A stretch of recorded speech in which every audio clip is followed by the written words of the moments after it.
Hugo, ¿cómo estás? Muy buenos días. Bien, gracias Ricardo, buen día. Gracias por la invitación de nuevo. Hola Iván, buenos días. Y también ahí Hola, está Hugo. Iván López Gallo. Qué gusto conocerte, felicitarte por esta novela que ya tuve oportunidad de leer el fin de semana. Y bueno, pues vámonos tendidos, Iván, cuéntanos un poco, oye, pues el proceso de investigación antes de la escritura, ¿no? Nos vamos al proceso de investigación que tú muy amablemente y con toda, esa bondad de los autores, de los investigadores de compartir sus fuentes. Creo que eso es algo bien importante, que nos platiques, Iván. Gracias, Ricardo. Primero, buenos días para ti, para Hugo, para nuestros amigos que nos acompañan. Y mira, siempre me atrajo la batalla de Puebla, ¿no? Sabemos todos que es una fecha muy importante para nuestro país. Y cuando supe del sitio, empecé a meterme más, ¿no? Y hay una serie de crónicas sumamente interesantes, una serie de diarios como el del teniente coronel Francisco Petroncoso, Ujú. hay otro del capitán Casarín. Son varios documentos de ambos lados, porque por ahí hay otro que está citado también, una fracción de un sacerdote conservador. Y me sorprendió sobre todo el que no se conocía este suceso, ¿no? Tan importante para la historia de México. Entiendo por qué no se conoce, porque termina en una derrota. Entonces, con todas estas fuentes que fui encontrando al adentrarme en el tema, primero de forma lúdica, nació en mí la inquietud de poder contar esta historia a la gente, a la mayoría de la gente, ¿no? Hay muchos libros bastante interesantes académicos sobre el sitio de Puebla, la UAPA ha editado varios, ¿no? Estaba viendo que incluso tienen uno disponible en su página de internet, pero no había una historia que pudiera llegar más a la gente, ¿no? Entonces, pues bueno, están estas fuentes, están estos diarios de los militares, hay libros escritos sobre la intervención francesa, hay biografías, está la biografía de Ralph Roeder sobre Benito Juárez, hay documentos de la época también, entonces la idea fue ser lo más exhaustivo e incluyente posible en cuanto a las fuentes. Oye, pero además creo que tienes un acierto importante porque es un momento que no se conoce muy bien, no se conoce del todo, pero además profundizas. A mí me gustó mucho cómo vas relacionando, bueno, más bien, cómo vas planteando la relación, por ejemplo, política de el presidente Benito Juárez con sus representantes de cada uno de sus ejércitos, que no eran precisamente sus aliados, pero que políticamente pues era la salida, ¿no? Sí, así es, Ricardo. Eso es, por ejemplo, muy interesante, ¿no? El ver que no confiaba en ellos, que no confiaba en Exacto. González Ortega. Bueno, hay que recordar que en las elecciones de 1861, uno de los candidatos es Jesús González Ortega, ¿no? El hombre que derrota a los conservadores en Calpulalpan y eso facilita el triunfo liberal en la guerra de reforma. Entonces, González Ortega se creía con los merecimientos que lo podrían hacer presidente, ¿no? Y entonces hay una lucha política muy fuerte entre él y Benito Juárez. Y también está el caso de Ignacio Comonfort. Ignacio Comonfort, que fue el primer presidente constitucional, de acuerdo a la Carta Magna de 1857, que es paradójicamente, quien da un golpe de Estado contra esta constitución. Y cuando viene la intervención, regresa a México para luchar contra ella. Bueno, los jefes liberales, los militares liberales, lo rechazan, no lo quieren.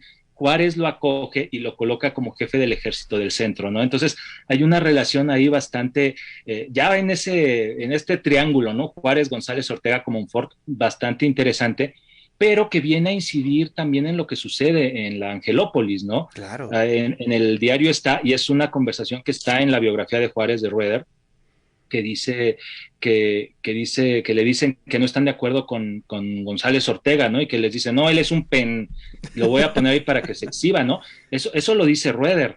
Entonces, sí es bastante interesante ver esta. Eso hasta me detuve y dije, a ver, me voy a regresar a ver si le entendí bien, porque eso también me habló de cómo tenemos esa especie de modelo en el país, porque creo que sucede un poco lo mismo en la revolución, en la post-revolución y pues también pues en nuestro presente, ¿no? Y eso es lo que me gustó mucho, ¿no? que leer historias del siglo XIX te hace entender también el presente. Y eso, la verdad es que me agradó muchísimo, me la pasé muy bien en la lectura. Iván. Gracias, me agradan mucho tus palabras, Ricardo. Y estaba buscando ahorita esta parte en la novela, pero no, está en chino encontrarla. Pero sí, el conocer nuestra historia nos permite entender muchas cosas de nuestro presente y de, por ejemplo, lo que sucede en la Revolución. Rápidamente, ¿no? Venustiano Carranza era admirador de Benito Juárez. ¿Qué sucede cuando viene el rompimiento entre carrancistas, zapatistas y villistas? Carranza se va a Veracruz, pero no es el primero en hacerlo. El primero en hacerlo, el presidente en tomar esa decisión es Benito Juárez en la Guerra de los 3 años o Guerra de Reforma. Entonces Carranza copia lo que hace Juárez, ¿no? Ahí está la clave. Sí, los liberales en la Guerra de Reforma se llamaban a sí mismos constitucionalistas porque defendían la Carta del 57. ¿Cómo se denominan los ejércitos carrancistas? Constitucionalistas, ¿no? Entonces, ahí vamos encontrando muchas claves, ¿no? Y al final, pues hay una lucha también de poder, hay una lucha de ego, son seres humanos, vamos. Aunque veamos a Benito Juárez o a Carranza o no sé, a Zaragoza en su pedestal, pues al final son seres humanos con virtudes, defectos, ambiciones, anhelos, gente que le agradaba, gente que no le caía bien, ¿no? Y eso lo hace, desde mi punto de vista, sí, muy rico y muy interesante, ¿no? Por ejemplo, lo que se menciona sobre el fallecimiento de Zaragoza también, ¿no? Eso se basa en fuentes, ¿no? No es una invención. Estoy novelando, estoy contando una historia que sucede, ¿no? Pero novelando la manera. Mira, una forma en la que los lectores pueden darse cuenta de qué es ficción y qué no, es que hay fragmentos donde está la fotografía del personaje, que claro, ya sea que emite el comunicado o hace la carta. Esos son documentos reales. Lo que no, Severo de la Cruz, por ejemplo, es un personaje de ficción que nos sirve para ir uniendo todo lo que sucede. Se basa en mi abuelo, ¿no? Mi abuelo se llamaba Severo Gochi de la Cruz, y bueno, vamos entretejiendo, ¿no? Sí, ficción sí. Y bueno, otro punto positivo es tu estructura, ¿no? Muy decimonónica, precisamente de diarios, de cartas, eso me gustó muchísimo.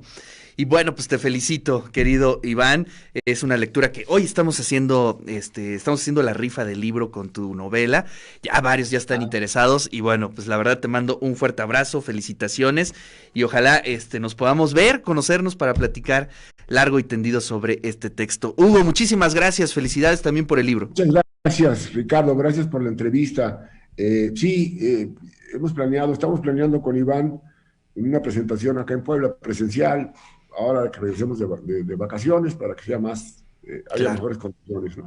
Ya te avisaremos.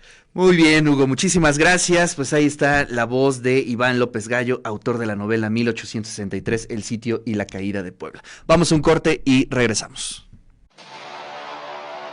Si te gustó este video, dale por favor manita arriba, dale me gusta y ayúdame a compartirlo en tus redes sociales. También recuerda que en Twitter, Facebook, YouTube e Instagram puedes seguirme como Iván López Gallo. Muchas gracias y hasta la próxima.